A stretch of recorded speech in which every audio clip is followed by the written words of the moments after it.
record. And welcome. Hi, welcome. And welcome to the third episode of Rift Hearts. I'm Caleb. I'm Blake. And I'm drinking an ice-cold Coca-Cola Classic because we're about to enjoy another wrestling classic. What are we going to enjoy, friends? Well, we originally said that we were going to be watching Taz versus Bam Bam Bigelow from ECW. But, we decided, you know what? Let's take a look, my bad, at Kawada versus Misawa. Right, so From March 6th, 1994. yeah, so we're going back in time several months before the match we just had. Mitsuharu Misawa is still the Triple Crown champion, and he has had 7 successful title defenses over a reign that lasted by itself over 700 days. Yeah. Alright, so are you guys ready? Oh god, yeah.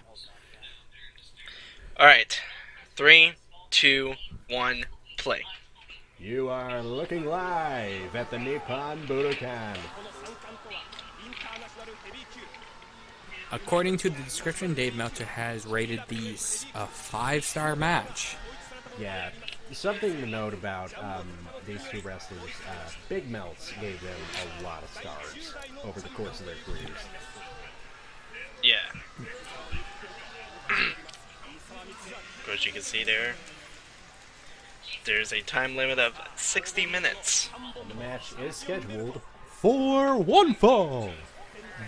One fall! Introducing the challenger from Victoria, Texas. Sorry. From Stone Mountain, Georgia. Wait a second. That is the challenger, Toshiaki Kawada. We just saw him win the Triple Crown in the last episode, but here is him challenging his friend and rival Misawa for the belt. Misawa was Tiger Mask number 2. Before... succeeding Sayama as the original Tiger Mask, and then Koji Kanemoto became the third Tiger Mask. Misawa, of course, unmasked. By Kawada during a tag encounter. And they've been kind of rivals ever since.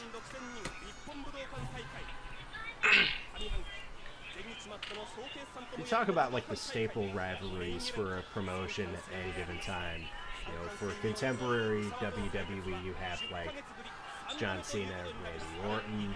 For WCW, back in its heyday, you had like Ric Flair versus Ricky Steamboat.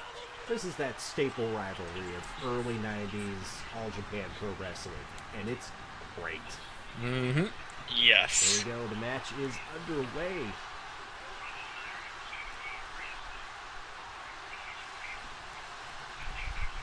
Listen to this crowd. They are fired up.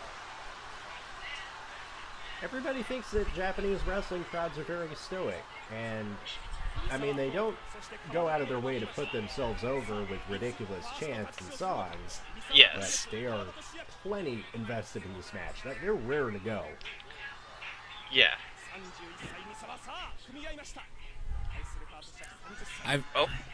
Clean break. I've said this a couple times in videos.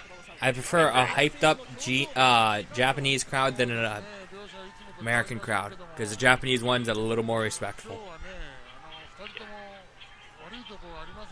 I believe that is Giant Baba on commentary. That is indeed Giant Baba on commentary. Very kind of elderly sounding voice you hear on the Japanese commentary. The Japanese Andre the Giant voice. Yes. The guy that kind of sounds like a Japanese Paul White. Yep. Solid trying to go for that elbow. Kawada trying to go for that kick. Both their signature styles of maneuvers. Their signature strikes even.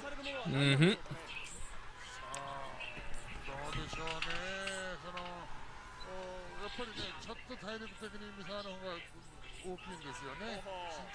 Oh. Clean break again, maybe? Nope. Oh, no. Chopping him. And the ref, of course, using a whole lot of discretion. Yes. Not really counting against. Oh! Oh! Already we're throwing out the heavy artillery. Yep. Yeah, we are starting very heavy.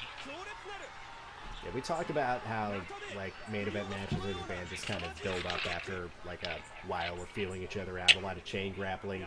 They're going right at it. Yep. Ooh! Spinning back suplex. If you He watch, almost he turned that into a backdrop yeah, driver. if you watch, he tilt. He spun as he had him up in the air. He didn't physically spin with him, but like he spun, so it was a high angle. Yeah. Yes, daggone. I wish like And it more looked wrestlers really did, like, nice. spinning backdrops. Yeah.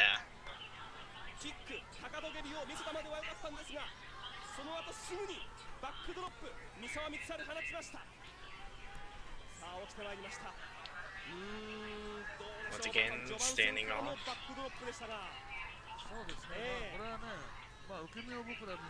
I'm surprised there's still the feeling out process. I mean, after the crazy kicks by Kawada, but Kawada fired with those kicks, and then Misawa answered back with that high-angled backdrop. That's the only way to say it. Like they're going move for move. yeah.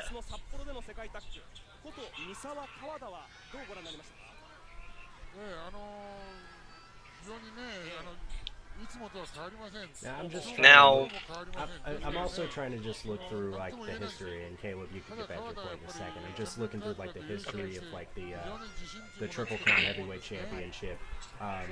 The IWGP Heavyweight Championship in New Japan Pro Wrestling is still fairly new at this time, and the longest anybody had ever held a belt was 400 days. That was Great Muta back in like 92, 93. Mitsuharu Misawa by this point has held the belt for nearly 700 days.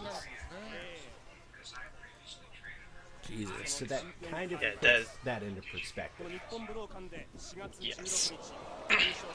Now, before you went and said that, I was about to say that Kawada looked like he was working on the arm of Misawa, as opposed to last episode where he strictly worked the legs of Steve Williams.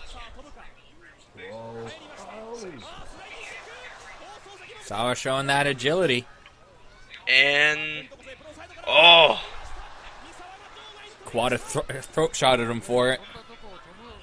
The thing is, Misawa, Williams needed those legs to plant to throw the backdrop driver. Misawa needs those arms because his signature strike is the elbow. He's going to throw those. and didn't he use the Emerald Flosion at this point? No, I think the Emerald Flosion is like a couple years down the road from this. Ah, okay. Yeah, like the late 90s is when you start seeing crazy shit like the Emerald Flosion and the Burning Hammer. Thumbs up if you want the Attitude Era back.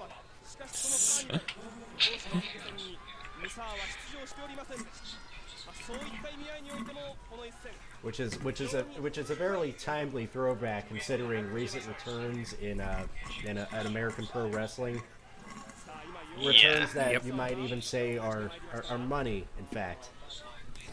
Yes. You know, a return that was revered from coast to coast. If you will. And a signing that was international and extremely strong in flavoring. There's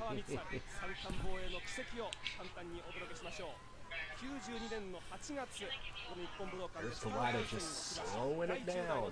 Mm-hmm.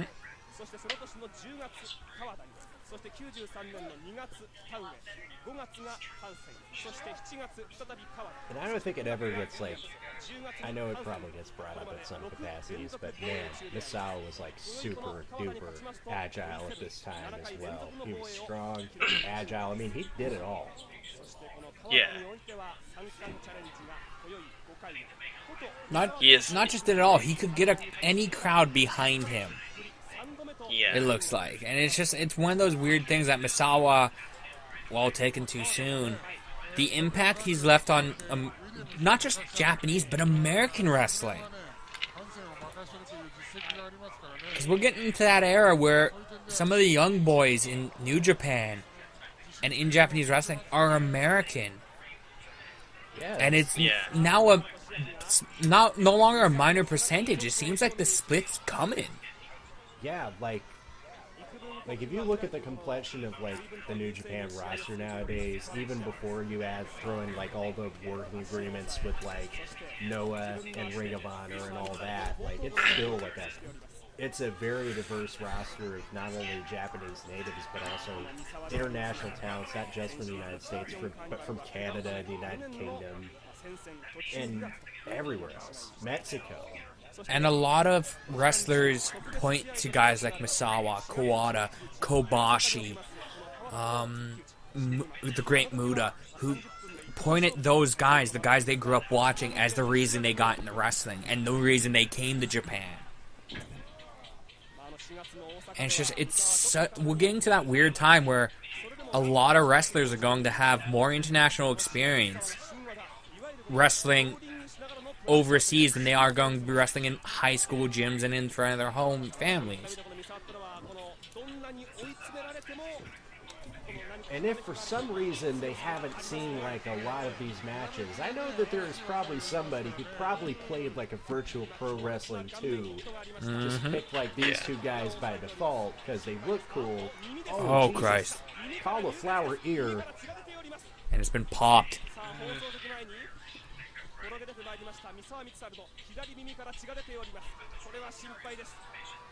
And Misawa just trying to shrug it off like, hey, it's no big.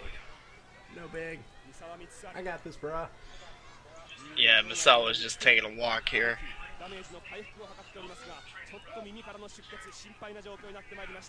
Now to borrow a gimmick from another show, I will say that Misawa is a can of 7-Up.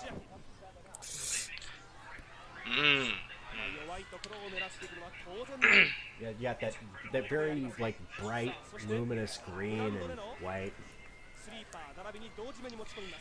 He can either be a can of 7-Up or a can of Sprite. Well, Either only one of those will be endorsed by a former Smoky Mountain Wrestling authority figure, a former Ring of Honor booker, and that's not 7-Up. Yeah. And you know the one we're talking about. Yep. You know, not to make a racket over who it is. It's James Cornette. Back to this match. I mean, we're still in a process where they're just trying to wear each other the hell down. And Kawada, for the most part, has just controlled this match from the ground. Yeah. But Misawa fires back with kicks just of his throwing own. those kicks. Yeah, I mean, those aren't his staple strength, but he'll throw them, and he can throw them good. And they will hurt. Working the legs. Something that's sorely missed in mainstream wrestling. This is for you, Slip, wherever you are.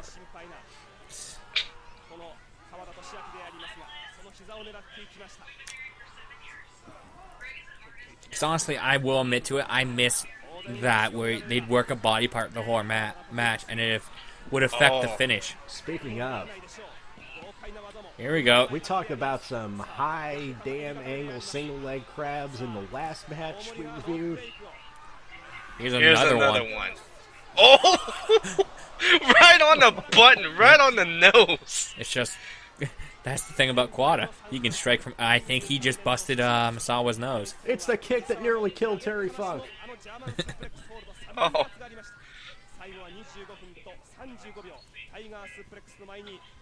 Oh. Continuing to work the leg. Yep. Very smart idea, because Kawada's legs are his arsenal. Not just his arsenal, that's his main weapon. He uses them, as you can see, from literally any position he can. Yeah.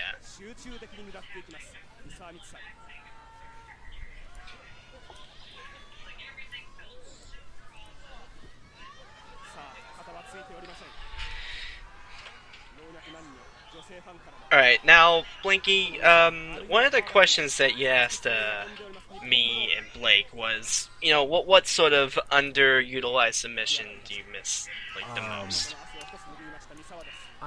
For one, I think as far as like theatrics, probably the spinning toe hold. In terms of like just like a straight up out and out, like it's gonna probably finish somebody right there and there in the spot. I don't know if it's either guillotine or a heel hold. It's a heel hold. Yeah. I do like to see AJ Styles calf crusher or calf cutter or calf killer, whatever the pedants are calling it, to try and correct Mauro. Well, they're calling it the Tritteron. Yeah, WWE's calling it the calf crusher, yeah. Even though it's called the calf killer, the calf. They have called it. I think it was called the calf crusher before. Like that's the thing; it goes by a number of different names. The calf adjective, yes. The calf verb. I'm just wondering if Styles ever does the spinal tap, what's he gonna call that, or what's it gonna get called? I think it's gonna get called as such. And it's Styles. What an innovative offense maneuver. Yeah, that's probably what it's gonna be called. Yep. He didn't get all of it.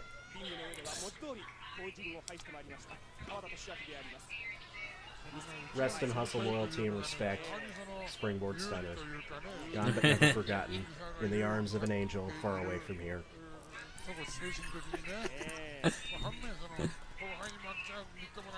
He didn't get all of it. Oh. Misawa got all of those kicks, though. Yeah. Make no mistake, though. They're getting all of these strikes in. Yep. Yeah, they're getting their shit in right here, right now. As the All Japan young boys Misawa surround the ring, coming back from their pickup basketball game.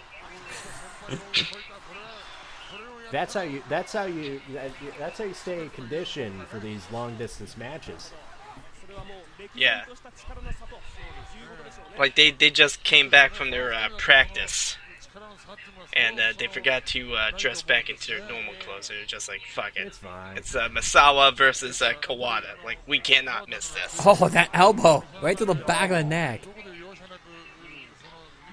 No, he hit him in the shoulder. That drops that elbow. He's aiming for the shoulder blades. He's trying to take those elbows away from, the ability to swing those elbows away from Misawa. Very smart idea. Mm-hmm. Keep them from using that elbow. Not just stop him from using that elbow, stop him from delivering probably one of the best elbow strikes, period, other than the roaring elbow from Tanaka. There are NHL players that can't deliver elbows as stiff as Misawa, though they try. They try many times during the game, underneath the refs and hoping they can't see it. And Roll through the armbar. Irish whip. Oh, spin kick.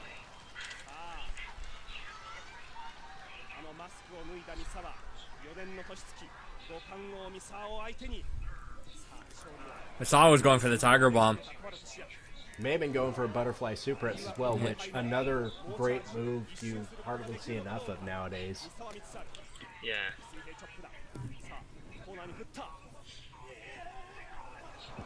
Just going up there for that kick.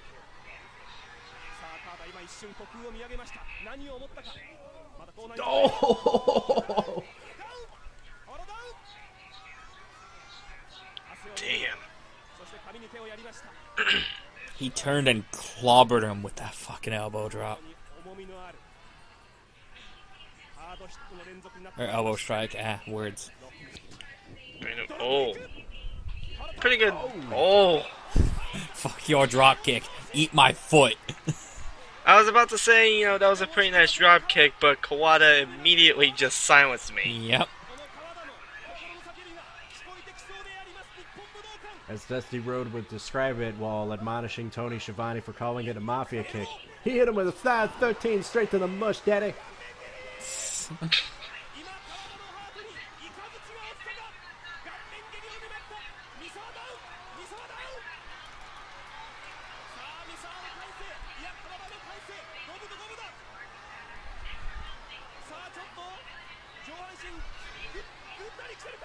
Let's go. We're going for a pin. We're only getting 2 out of this. Mm-hmm. Yeah. And we're only 20 minutes in. Yeah, Oh, Christ. Oh, he's going to try and powerbomb him. Oh, but Misawa blocks it. But he immediately enters with a drop kick to the back. This is right after, I'm pretty sure this is after Kawada debuted the Gonzo Bomb. It is somewhere in that area. I'm gonna do a bit of research. Okay.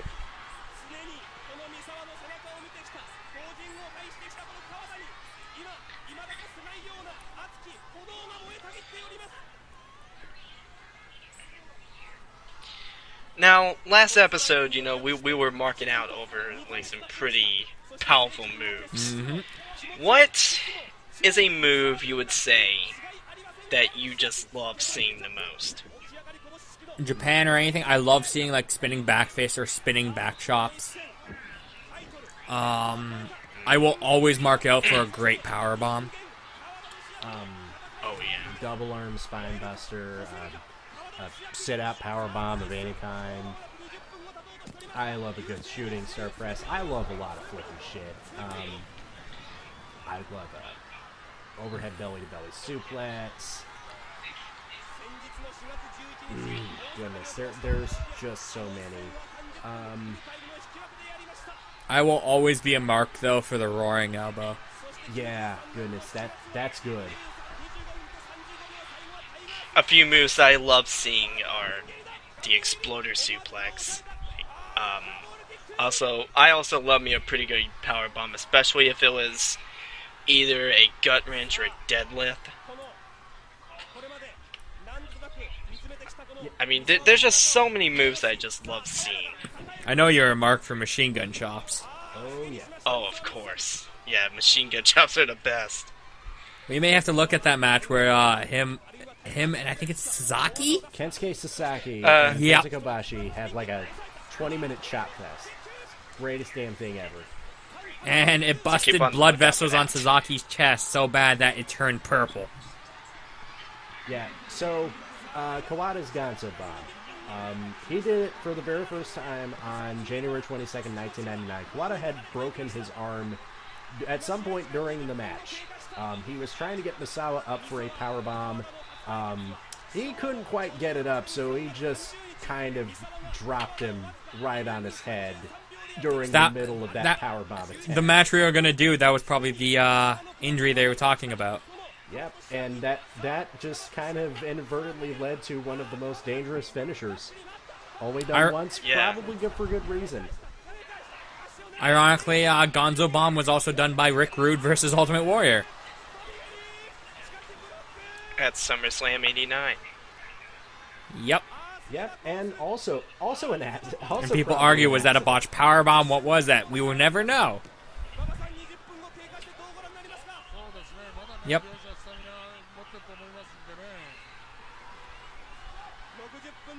Ironically, Rude started doing that as like a move Tiger in, Bomb? There we Tiger go. Bomb. Aki Driver. Rude started doing the Gonzo Bomb variant. Yep.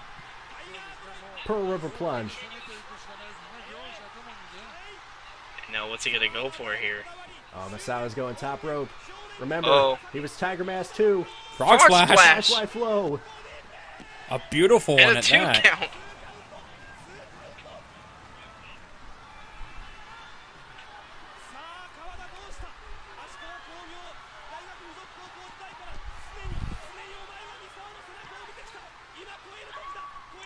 Now gets up Kawada.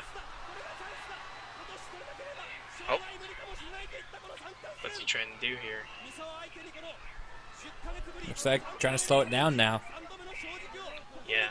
Yeah, after you've thrown that many haymakers, you're just like, whoa, boys, settle down, settle down. But they're trying to finish this with these kind of holds. Yep. Yeah.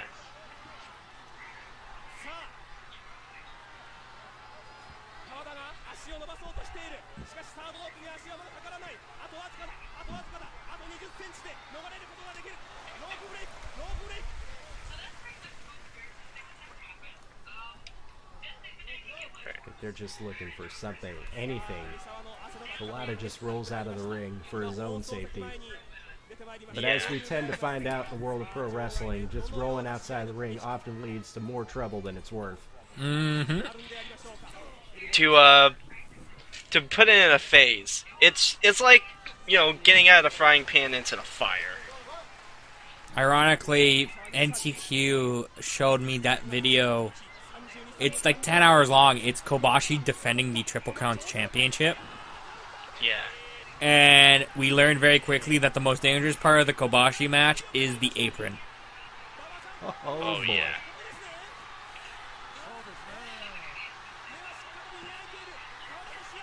Kawada using that kick that he caught Williams with. Yep, and that's got Misawa down. Misawa his ear is already messed up. What's he going for here? Is he going for that power bomb? Oh! Nope, just slaps him right in the face. No, that was close fist, and they're admonishing him. Close fist. Yeah, so unlike the Williams versus Kawada match, the ref actually that time deciding, hey, this time I can't let you throw a closed fist, buddy. Elbow strike. Oh my God, that was a sneaky elbow strike because it looked like a hook. Oh, here we go. Kawada's up.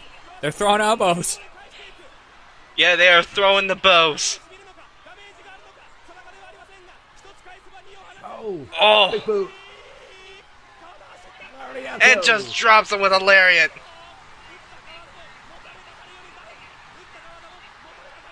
This crowd is so nuts for this match. Mm-hmm. Yeah, seriously. I remember you mentioned tape trading in the Kobashi Williams matches. Could you imagine waiting for the tape of this? Goodness. Oh my God! Ooh! All I'm saying is, like, overnight international shipping, probably a worthwhile investment, because if I knew this match was coming in the mail, I'd be like, hey, listen, dude, like, we can just expedite this. We can priority mail this shit, bro, right? Yeah. That's what I would be doing, at least, if, that was still a prevalent thing. Folded him up. Only a 2 count.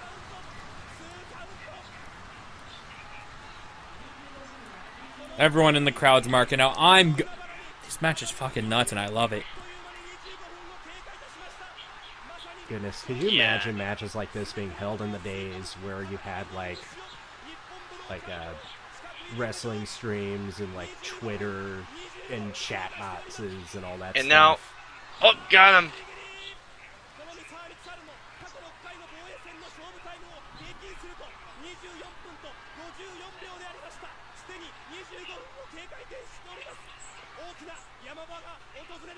King of Misawa. Going up! That's the kick that Gets him won with him another the belt in Williams Witch. Another one. Another one. Another one. The ref trying to get Misawa, to come too. Kawada's taking German! the super Oh, prefecture. No. Oh dear God! Right on his neck. Yeah. Holy shit.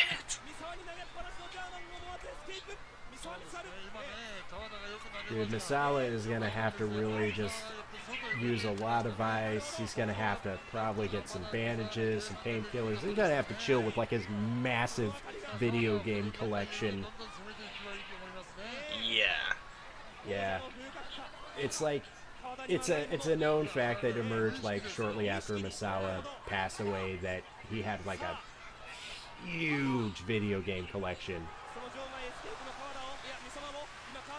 He was big into that stuff. That was probably his other passion outside of pro wrestling, just collecting video games.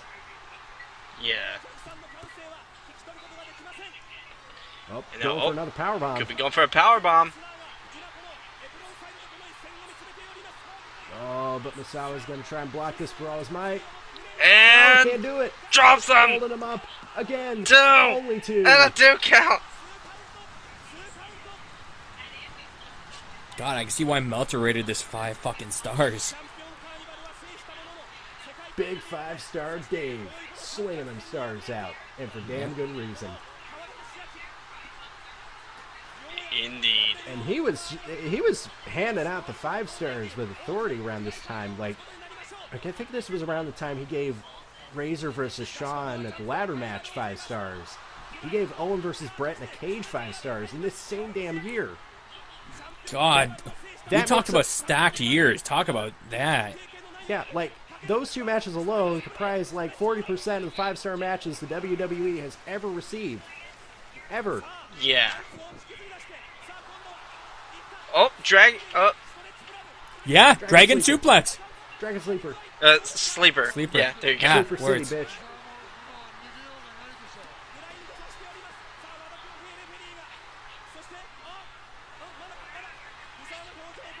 Yeah, he's really got that stint too. All he has to do is sit back, and then he's got a body scissor. Sit back, enjoy a nice pink lemonade, and just watch his opponent go to sleep in his left arm. Yep.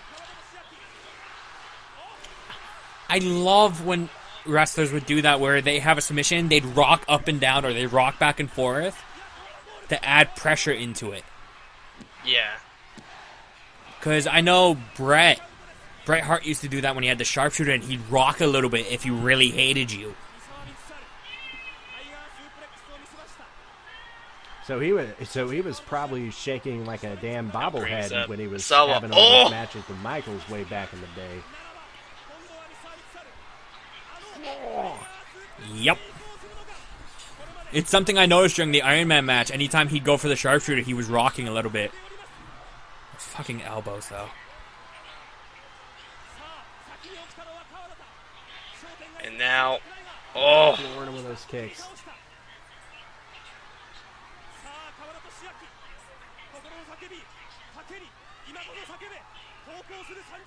getting up Misawa. Oh, big And elbow. drops him again. Those elbows are like hand grenades. They're like hand grenades. And they Yeah, come at he you is like throwing a diamond those. lightning strike. Yep. Yeah. He is throwing out elbows like candy. Oh, but there's no caramel and nougat filling. There's only pain. Pain and maybe your Yeah. teeth. Ooh, I love that flying clothesline where he does the spinning flippy shit at the end of it. Yeah, that is... It's great. Ironically, Sean Waltman used to do a really good version of it.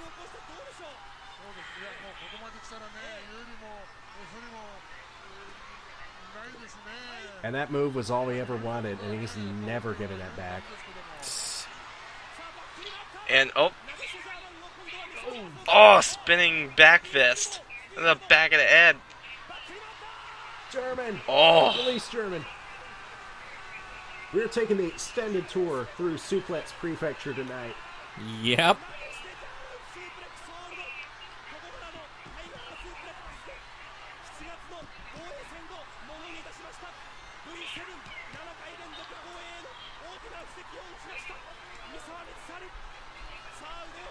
Now trying to pull Kawada back up. Tiger suplex Yep. with a bridge. No! Kicks out. That move has put so many men away into 7 damn title defenses that he's had over 2 years. And before you say, oh, that's not a lot, for Triple Crown, that's huge. Yeah.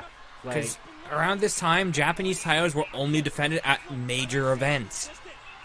yeah, you didn't have like a match on like a monthly pay-per-view like 12 times out of a Yeah. year, plus the occasional oddball match on like a weekly TV show. It would be like the WWE title being defended only at WrestleMania. At like WrestleMania, SummerSlam, and occasionally the Rumble. Yep.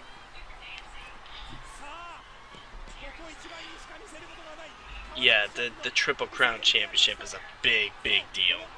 Well, it was a big deal. I don't know if it's still a big deal now. I'd say Akabo's dropped it down a smidge. As he has brought his pant size up a smidge over the years. Oh, dear God. Remember, he is undefeated at WrestleMania. Oh my God, I forgot about that. I forgot him and the Big Show had that fucking sumo contest. You will want to forget that, and then you will want to put this image of Kawada kicking Misawa with these perfect heel kicks right in the forefront of your mind. Mm-hmm. Yeah. That's exactly what I'm gonna do. I'm gonna put that behind. That's I'm gonna yesterday, put that in and the back of my head. That's Monday, and now it's Tuesday.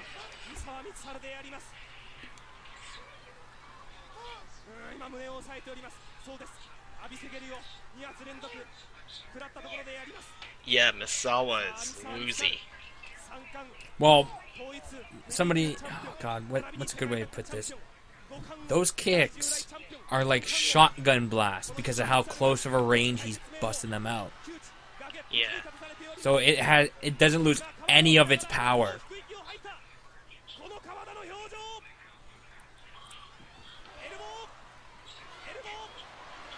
Oh, here we go. Blocks the... Block the elbow. Oh, headbutts. Headbutts. Jesus. Chop. Oh, God. He's just Now kicking he's him in the kicking the face. shit out of him. Jesus. Oh, but Oh, elbow. Oh, Yeah! That's it. That's gotta be it. That's gotta be it. Yeah, that has to be it. There's no way in hell. Unless That's... he's planning something else. Is he trying to get him up for another rolling elbow? Is he going for another Tiger Driver? Oh. Jesus. No, he's just gonna mug Throwing him. the elbows. God damn it. Oh, I God. don't want to take those. Oh! And just finish it off. You can pin him here. Oh. You don't have to put this man through any more suffering. How much more pain is he willing to inflict? What's he got up next? He's probably gonna do the Tiger Driver. Here it comes. Oh. Oh! Big kick. Oh, that pissed off Kawada. Woke him up. No. Oh, he blocked it. Oh! Big elbow. Dropped him. Is he going to set up for the Pearl River Plunge? If you can get him up. Oh!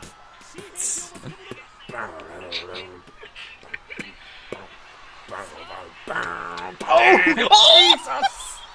Tiger Driver 91. Oh, boy, I forgot he had that in his arsenal. Yeah. Holy shit. Kawada survived. Misawa is German. He survived the Tiger. He survived the Tiger Bomb. He had to be beaten with the kill move. The move where if Misawa hit it, the match was over. Yep. I forgot that was his kill move. The best way to describe it, it is like Kenta Kobashi's straight jacket burning hammer when he crossed both your arms over your chest, held onto the other arm, and dropped you directly on the top of your head. Yeah, and keep in mind, like it's something crazy to think like these wrestlers had like finishers, and then they had like super duper finishers. Yeah. I think this is kind of where that whole idea started, to get like a Yep. finisher beyond just a regular finisher. It started in Japan and jumped over into the Americas for a little bit.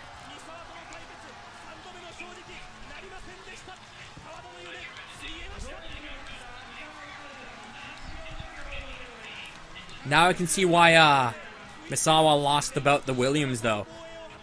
He fought off Stan Hansen, Kenta Kobashi, Kawada. By the time he got the Williams, he was just too tired. Yeah. That is 8 title defenses in a span of 2 years, and he's going to Yep. hold that trophy like he has for all those times. In one title reign, he has held those 3 belts longer than most men will ever hold any collection of heavyweight titles in their entire lives. Yep. Yeah. Also, you can probably use that trophy as a deadly weapon if you just kind of Yeah. flip it over and Oh, it's all weighted up top, so I could see that. yeah, just drive the top of it down through an opponent. Sorry to interrupt you guys, but listen to this crowd.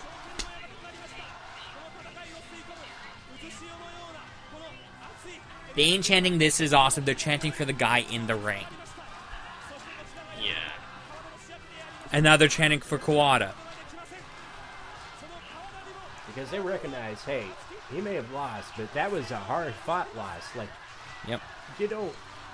A lot of guys don't go, like, 35 minutes full tilt like that. Not just full tilt. It took the Tiger Driver 91. Aw.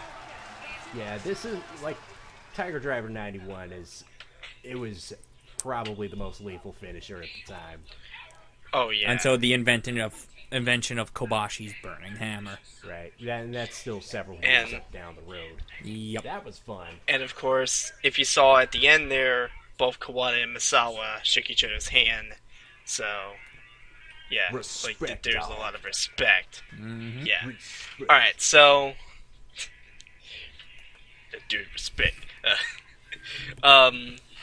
But yeah, that's the end of episode 3. Mm-hmm. I don't know what we're gonna do for the next episode, but I'm sure it's gonna be good. It'll probably end up being the first Daily Motion one. Yeah. All right. So until then, I'm Caleb. I'm Blake. And I'm looking for somebody to slide right into my DMs tonight. Hit him up, and we'll see you Next time. next time. Brick Squad! Bye bye.